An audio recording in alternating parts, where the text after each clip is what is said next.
आप सभी को प्रणाम। यहाँ हमेशा वक्ता की तरह नहीं आई हूँ, श्रोता बन करके आई हूँ। आज पहली बार वक्ता बन करके बैठी हूँ मंच पर, तो डर लग रहा है।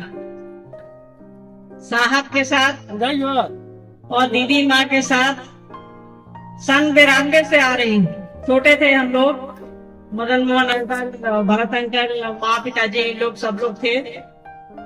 तो सीतामढ़ी में पुपरी आना नहीं हुआ। पुपरी आने का सौभाग्य जो है 2005 में मिला, जब हमारी आपके बेटे, आपके भाई से, आपके भतीजे से शादी हुई, डॉक्टर अमित कुमार से।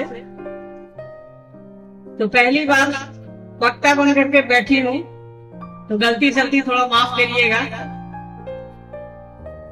देखिए, हम आप यहाँ सुबह से हैं, इसलिए बैठे हैं ये बताने की आवश्यकता नहीं है।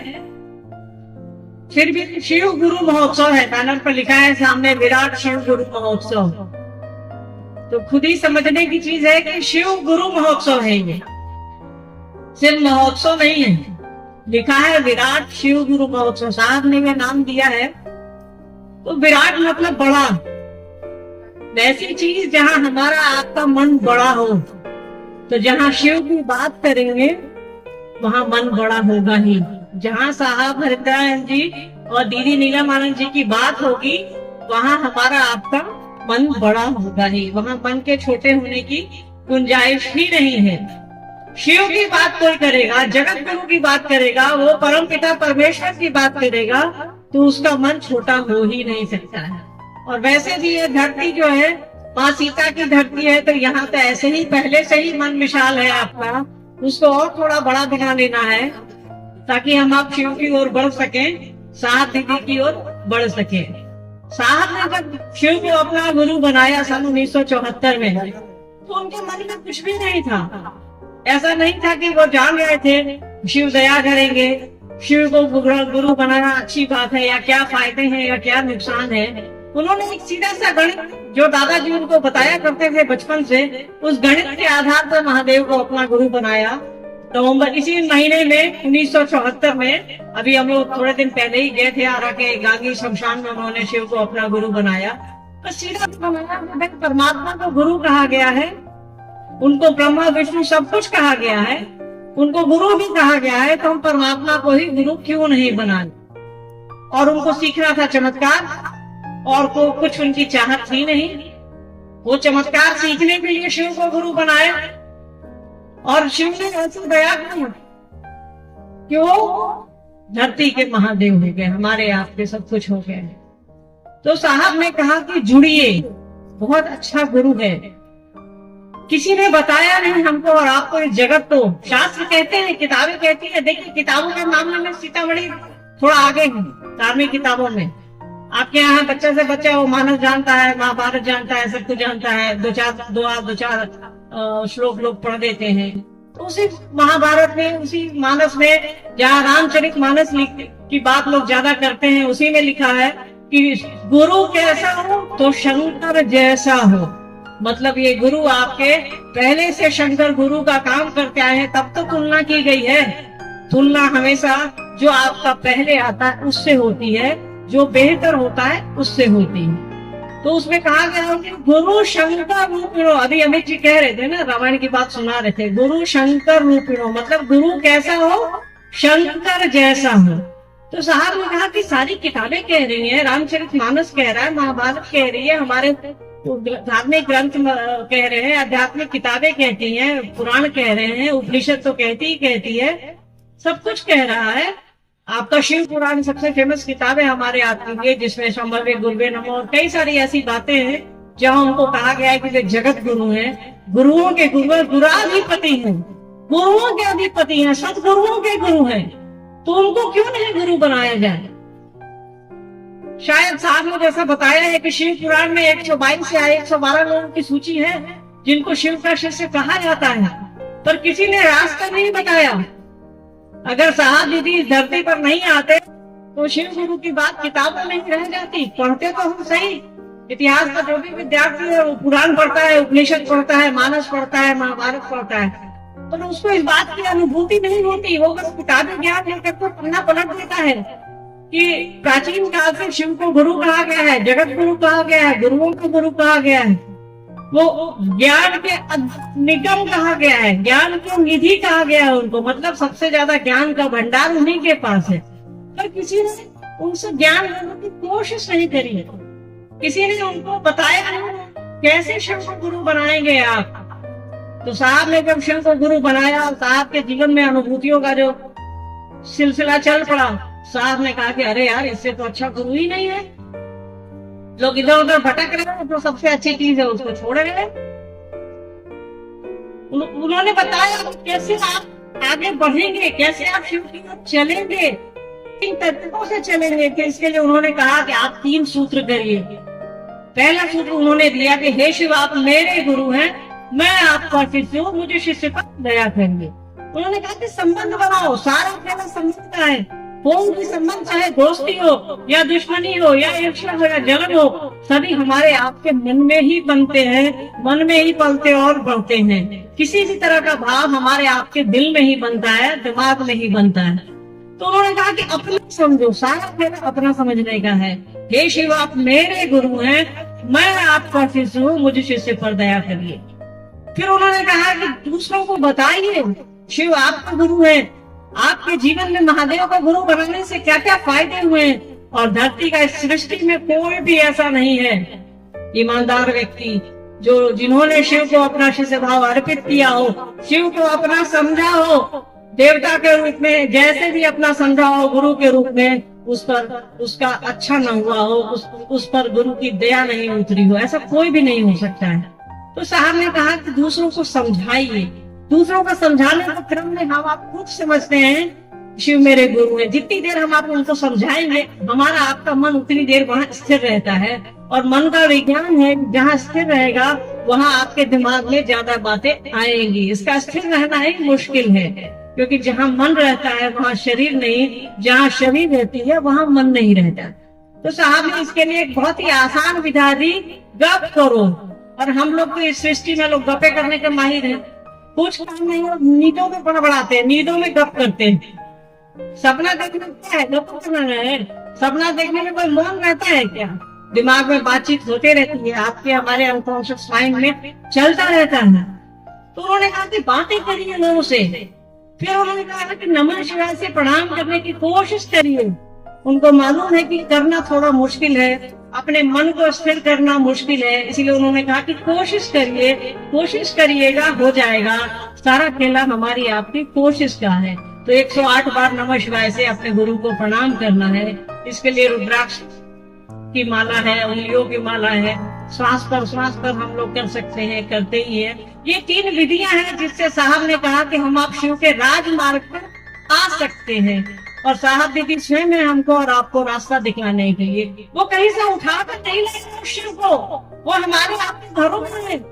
हमारे आपके हर आदमी घर में कम बेश हिंदुस्तान से दक्षिण उठाइए, आप कश्मीर से कन्याकुमारी जाइए, आप गुजरात से इधर सिक्किम असम चले जाइए, शिव का कोई न कोई रूप हमको और आपको दिख जाता है। चाहे तस्वीरों में दिखे, शिवलिंग के तौर पर दिखे, मूर्तियों के रूप में दिखे। तो पूरा भारतवर्ष से बाहर भी शिव की तस्वीरों से, शिव की मूर्तियों से और शिवलिंग से अछूता नहीं है कहीं भी हमको और आपको। तो वही शिव जो हमारे आप घरों में है, जिनसे हम आप सब कुछ मांगते हैं, बेटा मांगते हैं, बेटी मांगते हैं, संतान मांगते हैं, समृद्धि मांगते हैं, पैसा मांगते हैं, प्रतिष्ठा मांगते हैं, गाय गोरू तक मांगते हैं, घर मकान सब कुछ मांगते हैं। साहब ने कहा तो उससे ज्ञान भी मांगो। यहाँ आपको करना कुछ भी नहीं है, बस उनसे दया मांगनी है, उनको अपना समझना है और कुछ भी नहीं करना। साहब ने कहा कि जो मांगते आ रहे हो मांगते रहो यार, पर उनसे ज्ञान भी मांगो, बुद्धि भी मांगो।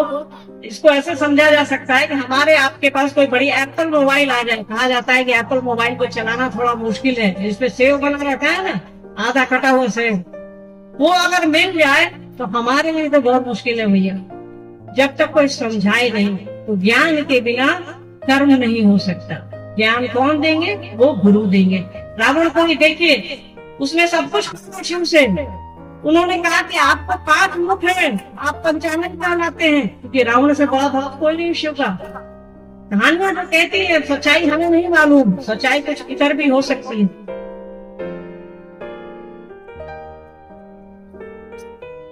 सच्चाई कुछ अलग भी हो सकती है, पर इसमें हम आप न उलझे। पर हमारे शास्त्र जो कहते हैं, रावण ने कहा कि आपको 5 मुख हैं, मैं आपका भक्त हूँ, मुझे 10 चाहिए। इसीलिए रावण को दशानन कहा गया है। महादेव ने कहा तथास्तु, तुमको जो चाहिए ले लो। कहानियां कहते हैं कि उन्होंने सोने का भवन बनवाया, सोने की लंका बनाई, रावण को दे दिया, सब कुछ दे दिया, त्रैलोक की शक्ति तक दे दी। पर एक चीज रावण ने नहीं मांगी, वो है बुद्धि, ज्ञान और समझ। और देखिए उनकी एक नादानी से साधुता बदनाम हो गई। साधु के वेश में उन्होंने सीता का हरण कर लिया। अगर वो ज्ञान मांगे रहते तो ऐसी नौबत ही नहीं आती। तो सबसे जरूरी है समझ, गुरु की दया, गुरु का ज्ञान, कि हमको और आपको जीने की कला सिखलाए, लौकिक जीवन में भी और पारलौकिक जीवन में भी। तो ये कैसे होगा, इसके लिए साहब ने बताया कि 3 सूत्र करते रहिए और उनको अपना समझिए। आप सिर्फ उनको ये कहिए ना कि सरकार आप ले रहे हैं, जैसे आपके बच्चे अपने हैं, आपकी चप्पल आपके साथ होगी, सब लोग, हम भी अपने जहाँ बैठे थे नहीं खोले, यहाँ खोले, बुतला न जाए, ऐसी जाएंगे गाड़ी से नंगे पैर। आप अपनी चप्पल अपने पास रखे होंगे। हर आदमी अपनी चीजों को अपने पास रखता है, अपना समझता है। यहाँ एक रुमाल भी छूट जाएगा ना, तो आप घर जाते जाते 5 बार कहेंगे कि रुमाल छूट के नहीं ऊपरी में। सही बोले ना मैं? ठीक है, क्या आप ये बोलेंगे? ये ऐसा नहीं कि आप हमसे ये बोलेंगे। मैं भी रहूंगी आपकी जगह, मेरा भी मोजा या कुछ गुम हो जाएगा तो मैं भी बोलूंगी कि ऊपरी गए थे, छूट गया। तो ये ह्यूमन नेचर है। हम आप मनुष्य के स्वभाव से अलग नहीं है, जो मानव का स्वभाव है उससे अलग नहीं है। ठीक है, तो इस बात को समझिए कि साहब क्यों बोले हैं ऐसा, कि महादेव को अपनी चप्पल जैसा समझो यार, अपना रुमाल अपनी छोटी से छोटी चीज जैसा महत्व दे दो। क्योंकि आपको हमको ये समझ नहीं है, ये समझ गुरु देंगे। ये सारी चीजें यही रह जाएंगी, जो साथ रहेंगे वो शिव रहेंगे और कोई नहीं रहेगा। रुमाल हो, चप्पल हो, हम हो, सब यही रह जाएंगे। घर परिवार के लिए हम आप जीवन गंवा देते हैं, बच्चों के लिए जीवन गंवा देते हैं, पर टुनक जाते हैं ना तो वही बाल बच्चा फूक आता है, रास्ते में पूरी सब्जी जलेबी भी खा लेता है। ठीक है, ये परंपराएं हैं, इसमें नहीं उलझना है, जो भी हो रहा है होने देना है। पर जो चीज आपके साथ रहेगी, आपके साथ जाएगी, उसको तो संभाल कर रखिए।